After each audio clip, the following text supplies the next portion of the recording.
Today's episode is a fun one. We're switching things up and doing a Q&A. We dropped a question box on our Instagram stories and you guys delivered. So we're diving into a mix of everything. Welcome to the Feeling Good podcast with Alex and Sam.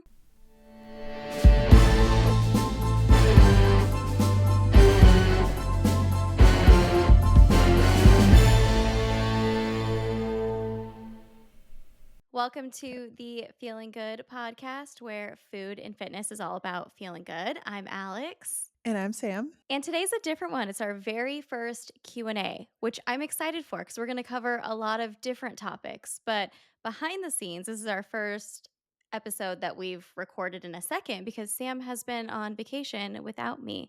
Anything exciting, anything new you want to share with us from vacation? Well, I had a great time. I ate so many great foods, both in Taiwan and in the Philippines, and I'm feeling it. I definitely came back with high expectations for myself, which I think is very common for a lot of people of like, oh, I'm just going to get back into my regular routine. And that has been proving to be a lot more difficult. I think it's age, honestly, because I don't remember this being as difficult in previous years, but getting back into some feel good routines because I was feeling bad at the end. I had a terrible flight home. I just got really excited about all the food and was like trying to shove all of it into my body. And there was a consequence to that action, unfortunately. My body is just not able to handle everything I throw at it. So I'm in recovery mode, happy to be back, excited to be recording again, excited to be face to face once again. So, yeah, this will be a fun episode. Now, if you haven't listened to our vacation episode, we did do that one because Sam was planning on going on vacation. So it was perfect timing. You can go back and listen to that if you have a vacation coming up. But did you work out on your vacation? Like, kind of throwing it back to that episode of just, how to maintain feeling good when you're out of your normal routine. Did you choose to work out? Yeah, my sister was actually the ringleader of that one. At least the first week that I was gone, she wanted to work out in Taipei. She wanted to work out when we were in Manila, which was very easy because it was very city, which meant a lot of food. Basically, it was eat, walk, eat, walk, eat, walk, very New York City vibes. And so we did work out for no other reason than like we had the time and we had the access. And then once we got to the islands, the Palawan Islands in the Philippines, we slipped away from that routine just because we were at the beach, we were on boats, and there was really just not the time or the desire once we hit those kind of locations. Yes, we did work out, but it didn't last the entirety of the trip. Now, a common theme in Sam's life is 100% thinking she's bulletproof. So she Mhm. absolutely was so excited to eat all that food, thinking it'll be totally fine. You can only try so many things before your stomach's like, I'm done. But you did what you went to do and you conquered. I did, and it was actually really helpful. So I was editing that vacation podcast the first half of my trip, like on flights and, when we had some downtime, and it was actually really helpful for recentering my thoughts and my focus to exactly what you were saying, which is like this is a vacation. It's a vacation from your life, it's a vacation from your norm, and embracing that is just what's going to give you the most amount of joy on this trip. And so I really honed in on that after editing the podcast, listening to your advice. So if you haven't listened to that podcast, as somebody who recorded, edited, and then listened back to it many times, I found it to be very helpful. Well, I'm jealous. I'm jealous, she's posting content from it now, and I'm jealous looking at all the content. But I'm glad to be recording again, and I'm glad that we're back on a fun episode. I really do think this is going to be fun. It's our first one. Maybe it can be something that we throw in here and there. We threw up a question box on our Instagram story. So if you're wondering where we got the questions from, we put it on our story, and now we're here to answer your questions. And you guys delivered. Yeah, send us questions at any time though if you want, and we'll just collect them and carry them on to the next time we do this. I'm going to start us off with one of the most asked questions and a story that we haven't shared on here at all. So it'd probably be good to tell that story. I'm really curious to hear your side and then if my side is any different. But the question is, how did we become friends? To my memory, the first time I met you was pretty soon after I moved to LA. We moved in well, I moved into your apartment complex, and I was walking my dog Griffey, and she ran into your gym because I like to give her a lot of free rein to do whatever she wants to do. And you were in there working out, doing your thing, and it was midday. I was like, "What is this girl doing midday?" The same as me, not at work. And you just were really nice to Griffey. And then I think as the universe, as social media does, is it feeds you content somehow of people, things and that you've seen in real life. Somehow it's watching, someone's always watching. And I think you saw a post of mine and then messaged me having remembered that my dog interfered in your workout and just said hi. And that I think we like live in the same complex, something along those lines. And then we went and got coffee because we had a couple things in common, starting with doing social media for work and then golden retrievers. And yeah, that was, I guess, my first impression of you was just you being really nice to Griffey. Could you imagine if the first impression was you were so mean to my dog? Well, listen, here's where it could have gone wrong is you're doing a workout and a stinky little dog comes over and starts like licking you or being in your way. I could see how it could go wrong. No, that's like my dream come true. And she probably the thing people don't know about Griffey is like she like doesn't really care about things. Like she's like for a second cares and then like she doesn't really care. Like even if I haven't seen her for a long time, she's like, "Oh my god, yay." And then doesn't care like immediately after that. So the fact that she Yeah. even ran over in the first place, I'm assuming she smelled my dogs. Is like what I feel is that I carried the scent of my dogs or the dogs had been in the garage and that's my same memory of it. I know that it was 2021 because it Mhm. was after, well, not really after, it was like in the middle of the pandemic, but after like complete closures and stuff. So it's been 5 years, which is crazy. I remember Griffey running into the garage, and then I remember us getting coffee very soon after that. And then from there, we took walks all the time and then with our dogs, and then somehow we're here. We both moved away later that year. And so, really, the universe set us up to not continue to be friends. We lived in different states at that point, but we're long distance friends. We are. And that is what LA gave me. You. On that same note, I had a question. Actually, I'm not sure if I had this question or you did in your question box, but what is your favorite memory of us together?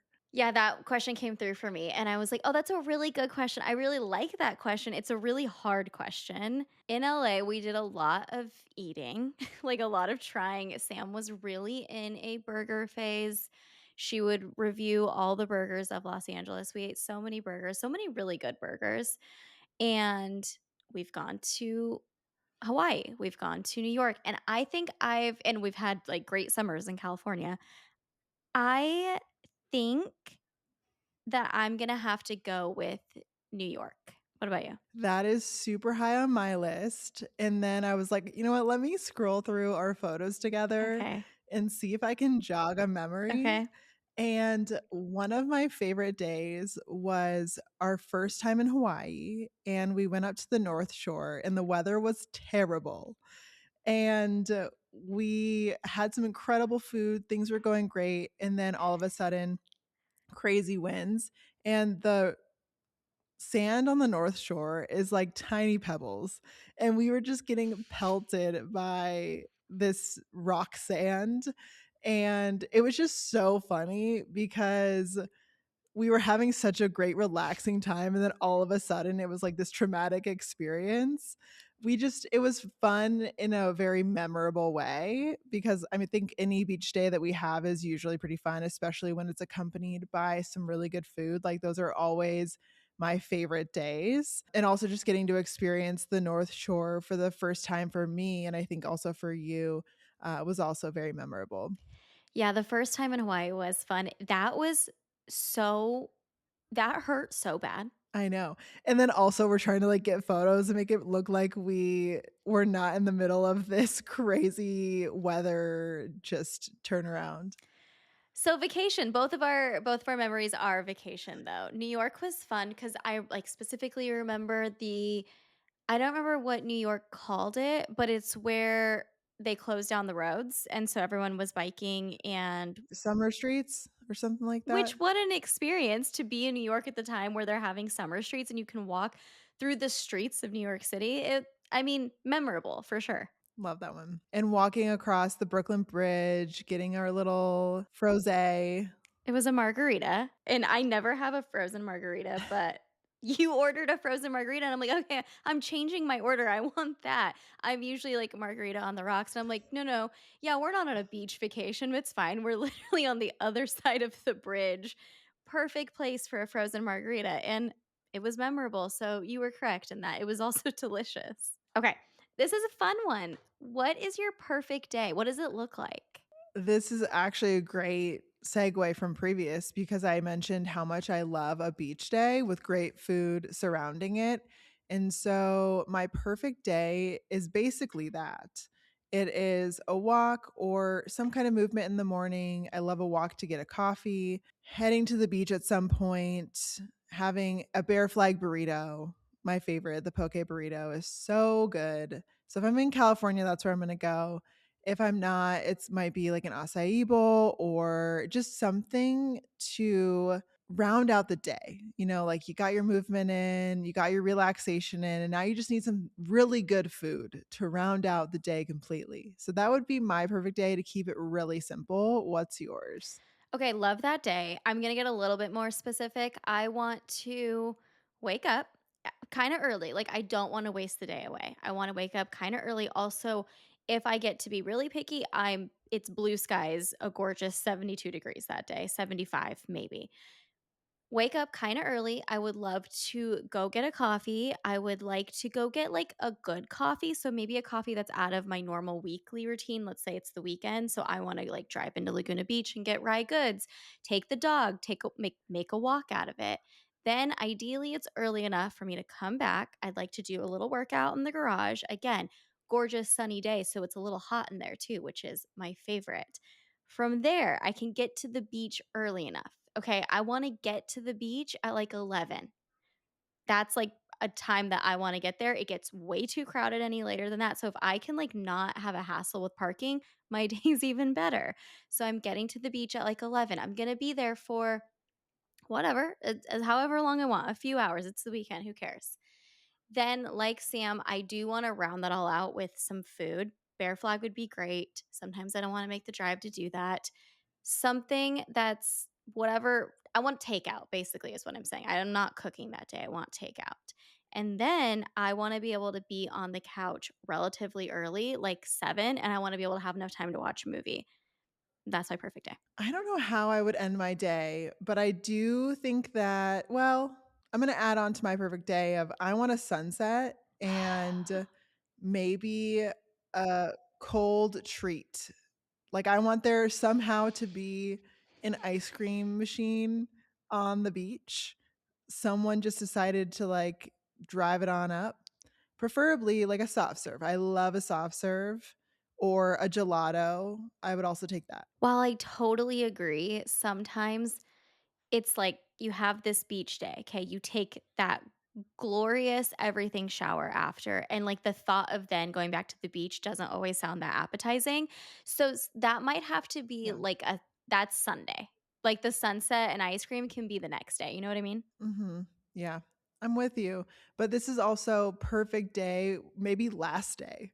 Like your last day ever, you're gonna pack it in. I actually saw someone recently post some journal prompts, and one of them was write out your perfect day from start to finish as specific as you can get, Mhm. and that's a really fun exercise. Yeah, I love that. And then do it. Yeah, and then plan out your perfect day, even, like, maybe your vacation's gonna be built around that perfect day. It's just a fun prompt to think about. Put the energy into the world of having more of these perfect days. Okay, so the opposite of the perfect day, what is something that you hate that a lot of people tend to love? That's a hard one. That's a really hard one because I don't think that I hate that many things, but the first things that come to mind are food. So I hate hot dogs. I hate them. I have tried them over the years to maybe think like, "Oh, my tastes have changed." Nope, I don't like them. And I don't like runny, like, scrambled eggs, the kind that you find at buffets. Yeah, we're the opposite because I love a runny egg and I love a cheesy egg. I love a soft egg. And so, what's funny about that? So, on my list of things that I hate that a lot of people love, I actually had a hard time as well. But then once I got rolling, my list expanded pretty quickly. So, mine is an omelet. I actually have decided pretty recently that I don't like an omelet.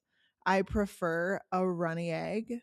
I want my eggs soft scrambled on toast, and that's my perfect egg experience. That Um, was so lame. and then I know it was. It came to me so naturally too, I didn't plan that one. Other than that, I also have dim lighting. I despise dim lighting. I wanna see what I'm eating, I wanna see what I'm doing, and I don't like it. Like, mood lighting isn't for me. I also don't like fireworks, and I know that you also are in that same category. I Hate despise 'em. I despise fireworks. I despise them. I think if there was a mission in life, like, if people would listen to me, I would say, "Ban all fireworks." I don't see how they can be good Yeah, in any way, shape, or form. You're not thinking of the poor little baby animals who think their world is ending. it's really terrible. And my last one is group dinners. I love an intimate setting, and if I'm going out to dinner or even like a group hang, I you always just connect with a couple people, whether you're sitting at a dinner table or it's a group hang or something, you're always going to stay with a couple people because like mingling in a big group setting like that just isn't for me. And also in a dinner setting, you have no opportunity. Like you're literally trapped with the two people you're sitting next to, and that is your dinner experience. I just don't think dinners are for groups. Yeah, that's a tough one. You end up talking to the like 2 people next to you, 2 people in front of you if it's like a long table and that's it. And hopefully you got sat by good company. Right, and if it's a birthday and you're there to celebrate someone, it's like, "Okay, I'm here, but we didn't get a chance to say more than a couple words," and that to me just I don't like it. Fair, totally fair. Just to clarify on my egg, it's not that I don't like a runny egg. Like I love a soft boiled egg and I love a like sunny side up fried egg. I don't like a soft scramble. The thought of that gives me the heebie jeebies. Right, which is so frustrating because I love it, and so if I wanna split something with Alex, it's not gonna be No, that. but I do love an omelet. And pack it with as many veggies as you can and a little bit of bacon. Okay, what do you think that you'd be doing if this wasn't your job? More recently, I've entertained the idea, and this is like maybe I would even just do this in general, is getting into working lasers, face lasers. Do you have to be a dermatologist to do all that? No, you don't. So you can be a esthetician, which requires schooling and passing tests. But then also, I was recently looking this up literally yesterday. So actually, my recall on this is terrible. But you can take a 3-week, I believe, course to become certified to utilize lasers. So I get my face done every like 3 or 4 months, and I do a BBL laser and a Moxie laser. Incredible equipment. It is very expensive equipment. And I would love to be able to help people with that because I get so much satisfaction from my own experience, and I would love to like give that to other people and also see their skin transform from these modalities. I just think it's really cool. That kinda sounds like something you could pursue if you wanted to. I know, I've been thinking that's why I looked it up. If I were to do it over again, maybe I would go into physical therapy, but specializing with kids. I think that's really cool. That sounds like a very, very, very hard job, but a really rewarding job. That sounds really That sounds like something. I feel like physical therapists don't get enough credit. Okay, moving on to a fitness category. So all these next questions are going to relate to fitness specifically. Are you a morning, afternoon, or evening workout s- type person? Ideally, I'm a morning. I absolutely love to get it done in the morning. Now, I'm not like a 5 a.m. morning person because that person's like a real morning person. So I'm more of like, if I can have my workout Yeah, done by 9:30, that's amazing. What about you? I would agree. I like to get it done before my brain has even really had the opportunity to like revolt against me. So I prefer mornings. However, I think I have my strongest workouts after breakfast, more afternoon, where I've had time to hydrate myself and energize myself with a full meal before I work out. Because if I'm working out in the morning, it's just protein coffee and then get your butt out the door. Yeah, I mean, I'm probably stronger midday. I used to exclusively work out in the evening. That's what I wanted to do. I would head to the gym at like 7 p.m. What a nightmare.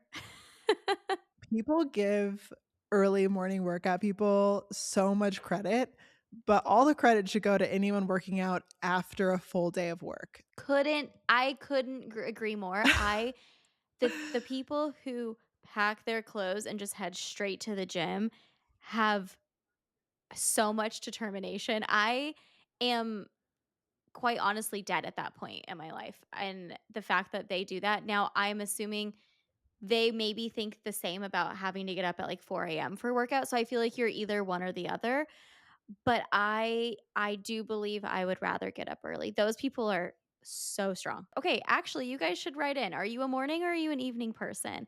And if you are morning or evening, is that what you prefer or just the way that your schedule works out? If you could ban one piece of workout equipment from the gym, what would it be? This is so tough because I don't wanna yuck someone else's yum, and if you love this, then that's great, but one of the pieces of equipment that I think is it's not helping as much as people think it is a assisted pull-up machine.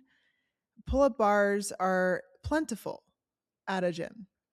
And if you had the option between an assisted machine or forcing yourself to learn how to use resistance bands as assistance, you're going to get so much more benefit. I don't want to say no one's ever learned to do an unassisted pull up on a assisted pull up machine, but I would argue 200, 400 times people are getting there way faster with resistance bands. So looping it around the top of a pull up bar, sticking your foot or sticking your knee in the resistance band, and you can add so much assistance with the bands that you're getting a more accurate range of motion from the bands than you ever will from an assisted at the knee like machine. So that would be I mine. agree that piece of equipment, it's tough because I understand that when you're by yourself, the thought of learning to go over to the pull up bar by yourself, put a resistance band on there, do that for the very first time all by yourself. Truly, that is very intimidating and sounds very scary. And I completely understand why you would rather go to the machine 100%. Now, I think the machine has its place if you I just don't think its place is to learn to be able to do an unassisted pull up because you are not feeling how unstable you're going to be when you are on a pull up bar. Your body's going to be wobbling all over the place, and the machine takes all of that out, which machines do. That's what they're there to do. You can really isolate. So I get it. I get why Mhm. it's used. I also don't like the handles because the handles are always an awkward widths as well as angles. So I also don't like the handles for that machine. I'm trying to think of a piece of equipment that I don't like at the gym, and I'm not sure I have one. What about a vibration plate?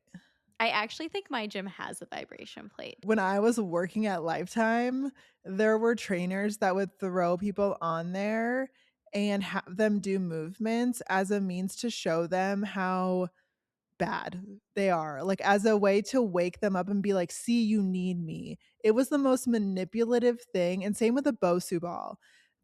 Trainers at my gym when I was working there would throw people on a Bosu ball and be like, "See, you need a personal trainer. See how uncoordinated and unbalanced you are.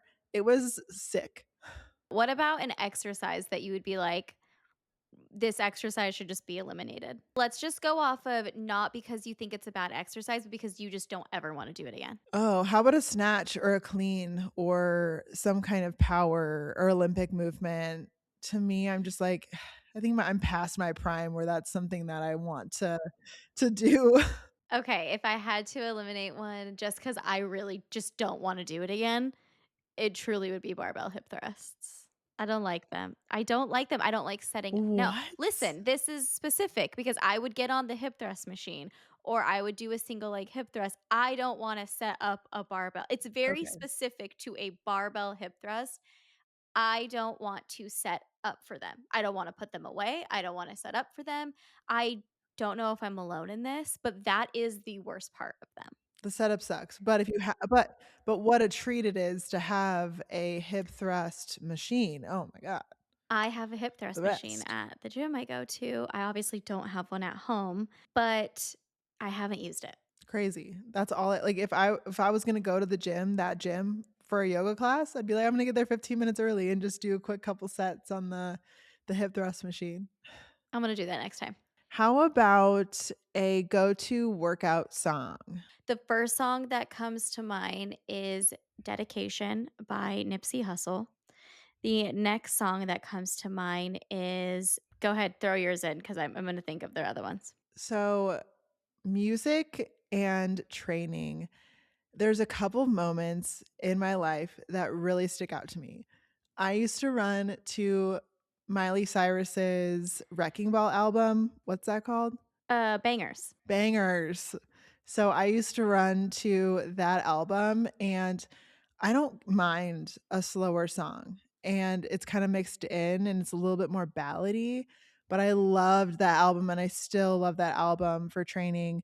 I also love a podcast, so I'm more in a podcast phase right now, but when I was training for the marathon, one song that I would listen to if I was not in a podcast headspace and I just needed music to distract me, I would listen to Sam Smith Unholy almost on repeat because it is such a good beat. And I'm not a technical music person, but I just that song got me in a headspace and like a body space that got me going. So those would be my 2 I think that I can recall that I've really connected to. What about when you need to like lift really heavy? I just not doing that anymore. No, me either. What's the song that was like the song that did that for you? I don't know that I ever had like I never was like, "Oh, this is my 1 RM. I'm gonna go attack this. What's my song?" I never had that. I absolutely had that. It was very important to me to start the song over and like wait for the spot that I wanted to start. Couldn't be any more different than what I do now,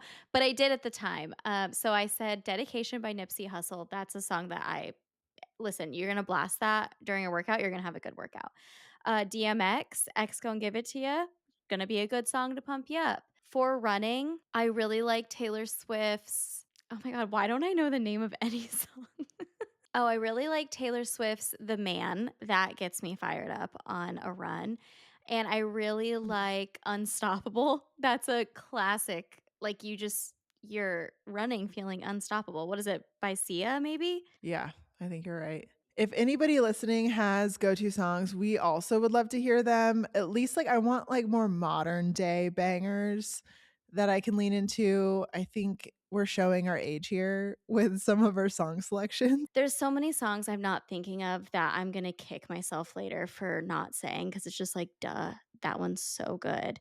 But I don't think that you feel that strongly about it. No, I really am just such a podcaster now. I like the disconnect where I'm just going through my workout, I'm enjoying myself, I'm listening to somebody have a conversation, so I'm like a little bit distracted by like anything that's going on in the gym around me and I'm connected to a conversation that's in my ears. I'm, you know, kind of in that conversation, kind of doing something. I don't know, it puts me in a state of flow which is the best feeling ever if you've ever established what that is for you, where basically time stops and you're just doing things and it like time just somehow gets away from you. A podcast during a workout allows me to do that. I'm gonna kick myself later for not thinking of all the ones that I feel so strongly about. You're gonna come back and comment your other songs. Okay, is it important to you for your partner to be into fitness? Yes, I have been thinking about this. Well, I was recently talking about this with my sister, and I have established that yes, because my health and wellness matters a lot to me. And I know when you care about somebody, their health and wellness matters a lot to you as well. And so being in a relationship with someone who doesn't value or put time or effort into their health and fitness, now that can look however it's going to look to somebody else. But I think I would want somebody who is interested and invested in their health and fitness in a way that I am, that we can connect on that thing. And also, I mean, I spend a pretty good chunk of time on a daily basis doing those things, and I would want them also to be spending time doing those things, whether it's together or separate. I just think that at the level that I train at and the level that I'm interested in this, it would be hard to have a partner who is uninterested. Well, what if it was, like, so different than yours? So, like, they were into it just as much, but they were a rock climber, like, something that you couldn't even wrap your head around. Okay, actually, my dream is that I'm dating somebody who is into like triathlons or like marathons, who's like so busy doing that that like I'm never craving alone time because I have it. I might change my opinion on that, like with experience, but I like the idea of someone being really interested in something that I can cheer them on with and also that I can relate to a certain degree. The mode of exercise or interest doesn't matter as much to me as the interest existing at all. Well, I want someone to have a level of expertise and not just be like, "I'm just out here for vibes." Like, I would want them to be invested in that thing to some degree to where they're learning and they know more than me in, like, some way. Or I guess a big thing too is, like, if I saw a man squat or do a pull-up and it looked atrocious, I would get the instant ick. So, I think, like, having some body awareness that is required from being a student in, like, fitness is something that I'm looking for in a I partner. like it. To me, I do think that it's important to me because it is important to me that people in my life are taking care of themselves. Now, it can look different than the way I do it, but it is important to me. And my boyfriend does work out and he does take care of his health. And I think it'll look different for you in different seasons of your life, just like it would look different for them, like as your interests change, as the workouts that you're doing change. So it might not look the same forever and it might look incredibly different than what yours is.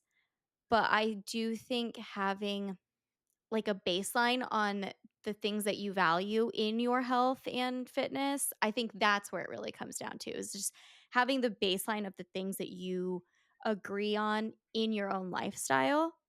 That's kind of what it comes down to versus like the type of fitness that they're doing or versus like the way that they choose to eat. As long as those underlying values of how you like to live your life are the same, then that's what would work for me. Do you feel similarly about nutrition habits in a relationship that you do a commitment to fitness? Yeah, I guess so. I mean, I guess again, the underlying things that it would come down to versus like maybe you're in different stages and one person maybe is in a deficit. One like you have different goals, that's fine. But I guess I have the same thought process. What about you? I mean, I think you're unlikely to find a vegan and a carnivore in a relationship. I think that, like, if you're on a super opposite side of the spectrum, like, you might not be compatible. I don't know. I think I'm so much in the middle that as long as you care and you try and you're open to,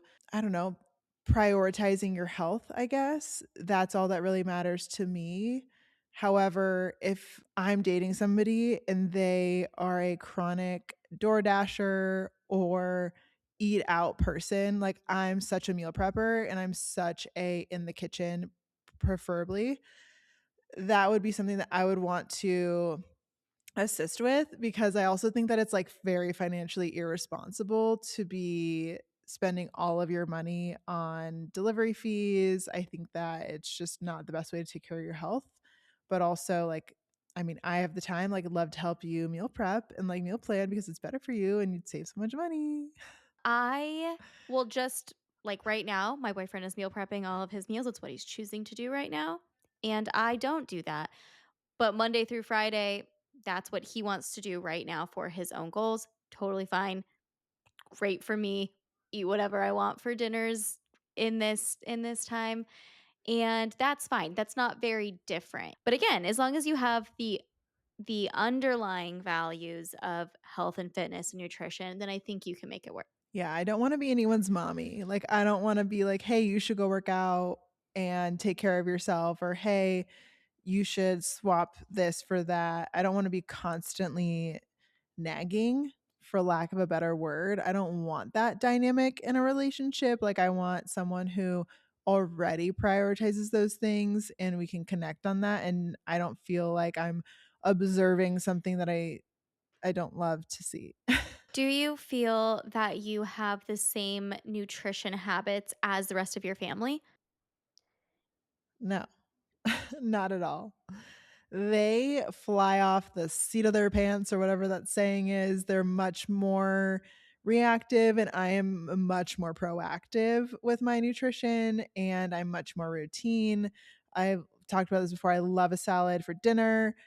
And my sister's in town right now staying with my parents, and for dinner, I mean, we've had some great meals, but I, like, kinda turn into a salad, and I kind of, plan the rest of my day to be a little bit more in my routine, whereas my sister, I was just over there at my mom and dad's house, and she was like, "I'm hungry," and I was like, "Oh, I'll make you something. What do you want?" And so I just made her a couple eggs, like, breakfast tacos. She wasn't thinking about that until that very moment that she was hungry, and that just could never be me. I'm like, "What am I gonna have for dinner? I would like It's to share lunchtime, great that. meal, what's next?" So I said my boyfriend is meal prepping. So I decided on I was going to have a salad every single night because it seemed so easy. And I decided to make it a little experiment for myself. I want you to know that I am eating Okay. so much fiber, not just from the salad. Like I've incorporated so much fiber into my diet over the past, I would say, couple months. I've just like eased my way up. Now I also have this added salad, which is obviously full of just vegetables. I do vegetables and protein, and I also roast chickpeas. That's like my crunchy topping. I feel so freaking fantastic. You have no idea. Listen, I've been saying it for years, get your fiber. I always had, of course, vegetables with my dinner. I never ate a dinner without vegetables, but I'm eating obviously so many in a salad, whatever I want, whatever's in the fridge. I feel so good. I feel so good. Not to get TMI, but it is like the second day of my period. And also that's not TMI. Second day of my period and I felt no bloat leading up to it. Now, obviously, that could just be the way that this one rolled out for me this month, but I'm like, my salads, all the fiber, who knows? I'll check back in next month. Do you remember when I was staying with you and I was like, "How much fiber have you had today?" And because I also, on top of regular vegetables and whatever, fiber, I do fiber gummies. Like, I keep track of, like, where I'm at, and especially when I'm traveling, like, let's say we're going out to eat more, I'm like, "Did you get your fiber today?" I am a big advocate for also the gummies, but also a salad at night is such a great move. Big advocate for that as well. If I were traveling or if people were in town, I'm going out to eat, then absolutely. It's so not to say it's impossible, but I do feel like it's harder to be on top of your fiber when you're going out to eat. Speaking of food, what is your favorite pre-workout snack? I don't have a favorite. Do you have a favorite? You have a go-to? Yeah, I mean, just my routines. So if I'm waking up and exercising, I'll just have my protein coffee with like whipped cream, sprinkles, and then lately I've been doing like a couple pieces of toast with some butter and some jam. The butter is low fat butter, so it's not real butter. Fat is one thing that I've learned to be careful about before workout because it slows down digestion. And if you've ever exercised and kind of felt like a rock in your stomach or you felt the food more, it's probably because of delayed digestion. So I stay away from fat pre-workout. I like my egg white oatmeal pre-workout as well if I have a couple of hours to digest because it's a higher volume meal. If I'm just getting out the door and I want something quick, even a couple rice cakes or I mean things that I have handy, stroop waffles, love those. Dates are okay as well, but low fiber, low fat, high carb, simple carbs. Lately, before my long runs, which I have started incorporating some long runs, which is a crazy turn of events. I have been doing oatmeal with dates and honey. Now, that's if I have like a good amount of time before my run, and it's been delicious. Like it's just regular like rolled oats with water, dates and honey. If I need something a little bit quicker, toast and honey, can't go wrong, delicious. I've been loving bread lately. I also got sent let me look up the brand because it's so good.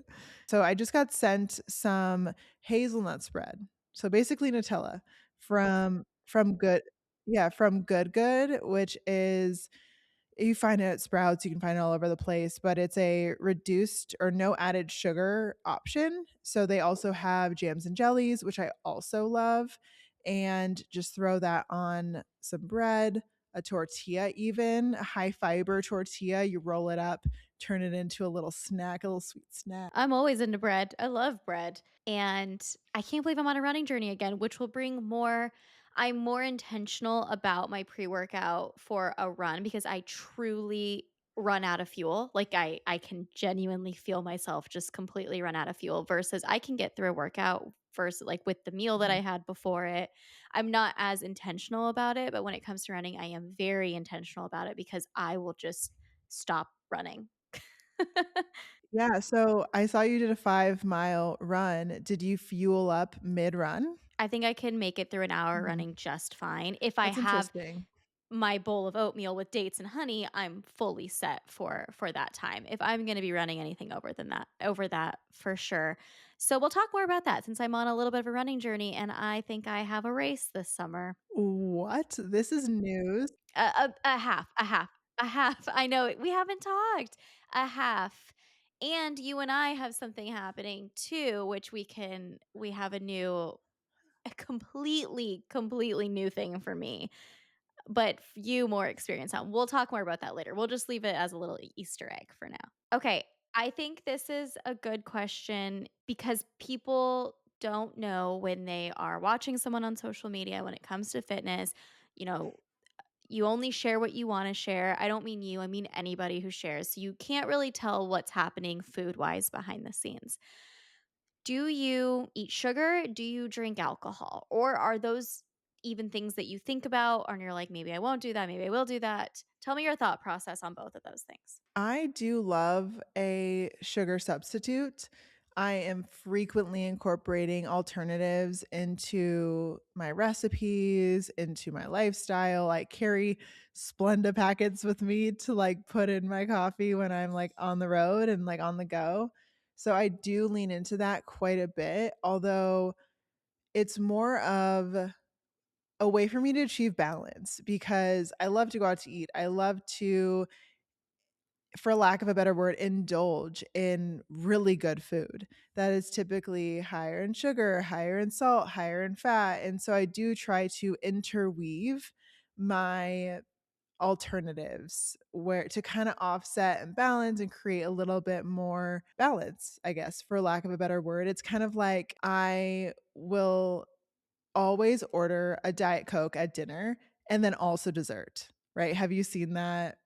that TikTok or meme that's like, "I'll never order a full fat diet soda or a full fat soda, but I'll always get dessert at the end of my meal." It's just a way to achieve a little bit of balance. Mine was Diet Coke, yes. Margarita, yes.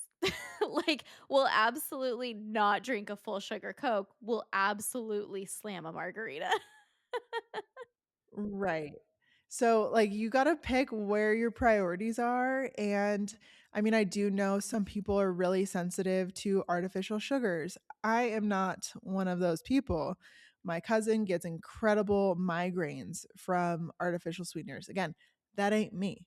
So, it's not something that I worry about because I also know that the dose of decline or of really having a negative effect is so high that my small amount of Diet Coke consumption is just not something that I worry about. I don't drink a lot of alcohol. I would say maybe a couple times a year, maybe I'll have one, but I get just as much satisfaction from a sparkling water with lime. I actually think it tastes just like a margarita, which is sounds crazy. Not a margarita, but it tastes just like a tequila soda with lime, which is my go-to alcoholic beverage.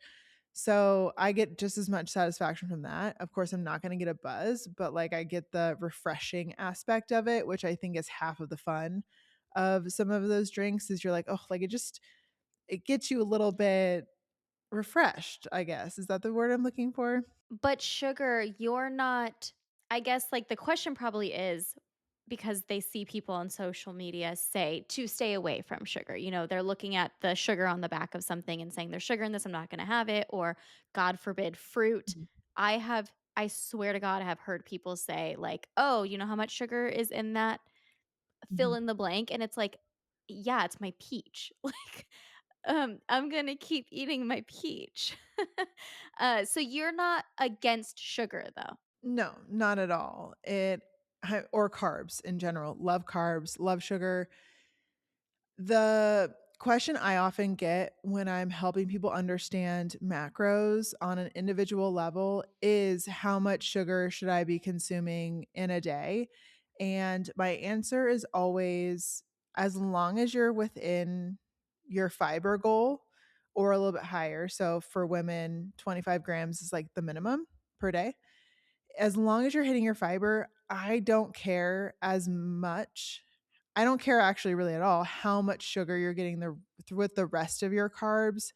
Again, you're focusing on fiber, your protein is also high. So as long as you're hitting your fiber, it kind of does the work for you where you're just not going to have as much opportunity to eat in excess of sugar and l- it kind of leads you into eating more whole foods because eating high fiber is not easy. And so you have to get creative and you have to eat a lot more whole foods in order to hit that number. And so instead of saying, don't eat this much sugar or keep it below this number, focus instead on what to add to get you to that fiber number. And you'll naturally have just a lower percentage of refined sugars because, in order to hit your fiber, like I said, you have to focus more on whole foods, which does eliminate a lot of those processed foods that might carry sugar additives. Now, of course, these are just general guidelines. Obviously, if you're speaking with your doctor and you guys are monitoring numbers, that's a whole different story. But do I eat sugar? Yeah. I feel like if you're listening to this podcast, you probably know and have probably heard Sam say she saw me eating candy right before bed. Yes, I eat sugar. Am I slamming candy before bed every single night? No, that's not part of my normal routine. I will also take a Splenda in my coffee, but also I'll put real sugar in my coffee if I'm somewhere that doesn't have it. Like it's not really something that I spend too much energy on because I do feel like I focus on a lot of the bigger picture and eating whole foods and getting my fiber in. And I know that there's not much room for everything else by the end of the day. So if a little bit of sugar's in there, I'm going to be okay. Do I drink alcohol? Yeah, a few times a year, usually like socially, if it's a fun celebration dinner or maybe a vacation. I could probably count on both hands for the entire year. I'm going to finish this off with just something fun to a Okay. lighthearted question. Is there anything that you have read or watched that you wanna recommend? I actually just read a book called Battle Royale. It is the one and only book that I've read in 2026, which in previous years I've been way farther along on my reading journey, but just there hasn't been anything to really pique my interest. But I read Battle Royale. It actually came out before The Hunger Games, but if you loved The Hunger Games, you will love this book. It's also a movie, but it did come out before The Hunger Games. And I can't remember who it was. Someone was like, I can't believe they didn't sue whoever, Suzanne Collins, who wrote The Hunger Games. Anyway, because there's so many similarities, but it's the Japanese version, I think, of the Hunger Games, and it was very good. It's a long read and it's actually a frightening read. There's a lot of gore and it's basically a bunch of 14-year-olds fighting to the death, and that was pretty good. Film-wise, I cannot give you any recommendations. I think I've been more let down than I've been excited about anything as of late. Well, give us your rating, 4 out of 5 stars, 5 out of 5 stars for your book. What do you think? I'd give it 4 out of 5, only because I love The Hunger Games, and that is my first love, and I think it's so well written, and I think that the story is so surprising in a way that I didn't quite get that from Battle Royale, but maybe had I read it first, I'd feel differently. I just read The Bright Years, unexpected 5 stars. 5. You're not generous. Yeah, I don't easily hand out 5 stars. I will That's a big quite deal. literally drop it to 4 stars just because I didn't like the very last chapter. Like, I don't give out 5s that easily. I loved it. I finished it in 2 days. It is a short book, but I did finish it in 2 days, which is usually a good indicator of me liking the book. It's sad a little bit. It's emotional. It's about grief and love and forgiveness, and it just is the story of this family, like, through different points of view. Loved it. I am now reading 2 things, Project Hail Mary, because I wanna see the new movie that's coming out, already loving it. Recommendation, people have said to listen to it on audio, so I am, because the narration is so good. So, I'm loving it. I can't wait to see the movie. I'll have to report back on the movie, and then the book that I'm reading is Carrie Soto is Back, which is a very popular book. Very, very popular book.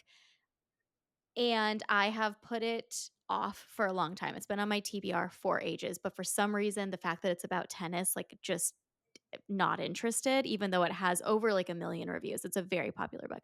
I'm loving it. I'm loving it. So I'll have to give you my rating when I'm done. Movies, well, the Oscars just happened, so you should watch Sinners. That was fantastic. Shows, watching Succession, also fantastic. Fantastic TV.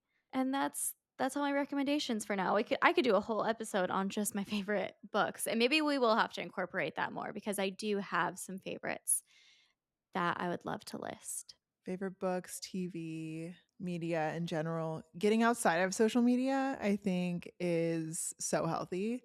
Even if it's just watching a movie, a show, or reading a book, I think diversifying the things that you put in front of your eyeballs is good.